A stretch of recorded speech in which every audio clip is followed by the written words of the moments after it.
এই বাড়ির মালিক একটু ডাকেন, তার সাথে একটু ব্যবসায়ী গালাপ আলোচনা আছে। আমি মালিক, বলেন। আপনি জায়গাটা ছাইরা দেন, তাতে আপনার মঙ্গল হবে, আপনার রাষ্ট্রের মানুষগুলোর মঙ্গল হবে। একবারও আপনাকে এই কথা বলছি যে আমি এই জমি বিক্রি করবো? ঠিক কথা আপনি বলেন নাই। আশেপাশের যারা আছে না, তাদের সবার জায়গা নেওয়া হয়ে গেছে, আপনার জায়গার জন্য বিল্ডিং এর কাজটা হচ্ছে না। আপনারা প্লিজ এখান থেকে চলে যান, আর নেক্সট টাইম কোনোদিন যেন না দেখি আপনাদেরকে এখানে। আমি প্লিজ আপনারা এখান থেকে চলে যান। আমরা থাকতে আসি নাই, আমরা চলে যাবো। তবে যাওয়ার আগে আপনাকে একটা কথা বলে যাই, জায়গা জমি দখলের উপর 110টা উপায়ের বই পড়ছি। আপনি যদি ভালো ভালো জায়গাটা দিয়ে দেন তাহলে তো ভালো, আর যদি না দেন তাহলে ওই যে 110টা উপায় আছে না, এগুলো আপনাকে প্রয়োগ করতে হবে। সকাল থেকে এখানে কারেন্ট নাই, পুরো এলাকায় কারেন্ট আছে। আপনি একজন লোক পাঠাবেন কাইন্ডলি প্লিজ।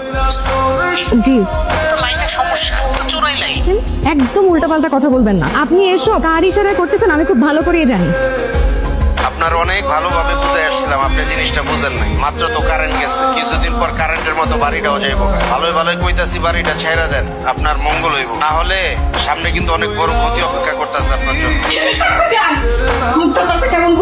চাচা কথা বল করছিল, কেমন যেন লাগছে, কেমন চাচা চাচা চাচা মুক্ত ভাই কথা বলেন না কেন?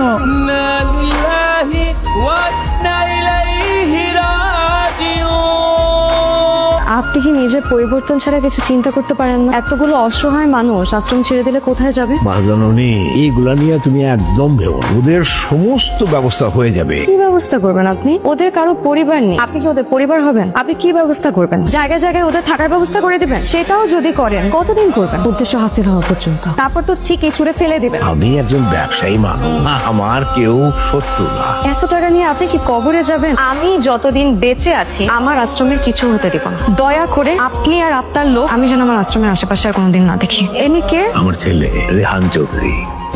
স্যার, আমাদের এই টেবিলটা রিজার্ভেশন দেওয়া আছে স্যার, আপনি কাইন্ডলি একটু অন্য একটা টেবিলে বসতে পারেন। কেন, কি সমস্যা? এই টেবিলে কি সমস্যা? আমরা বেশক্ষণ থাকবো না, একটা ছোট মিটিং আছে, করে চলে। সরি স্যার, এটা ভিআইপি গেস্টের জন্য রিজার্ভেশন দেওয়া আছে স্যার, কাইন্ডলি আপনি একটু অন্য টেবিলে বসেন। ম্যানেজারকে ডাকেন। এইটা রমেশ সাহেবের হোটেল না? জি। লোনের চাপে দৌড়ের উপর, তাও এত ভাব। আপনার রেস্টুরেন্টে আমি কিনতে চাই। আমি সেলিম রেজা চৌধুরীর ছেলে, টেক রেখে দিয়ে যাচ্ছি, রিসেট করে নিয়ে। আপনি কে? কি করছিস মা? স্যারের নাম রেহান চৌধুরী, সেলিম রেজা চৌধুরীর একমাত্র ছেলে, যে আমাদের এই আশ্রমের জায়গাটাকে কমার্শিয়াল প্রপার্টি বানাতে চায়। আর সেটা হাসিল করার জন্যই স্যার এখানে এসেছেন। প্লিজ আর একটা মিথ্যা মাস চাই আপনার কাছে। আপনি হলেন একটা খুনি, আপনারা সবাই মিলে আপনার মুক্তা চাচাকে মেরে ফেলেছেন।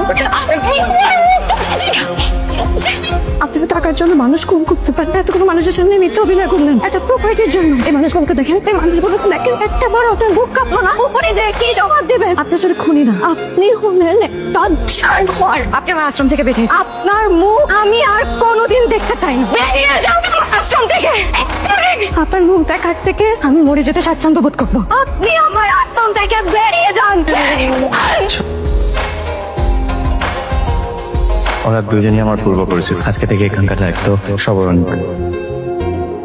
এনি কে? আমার ছেলে রেহান চৌধুরী।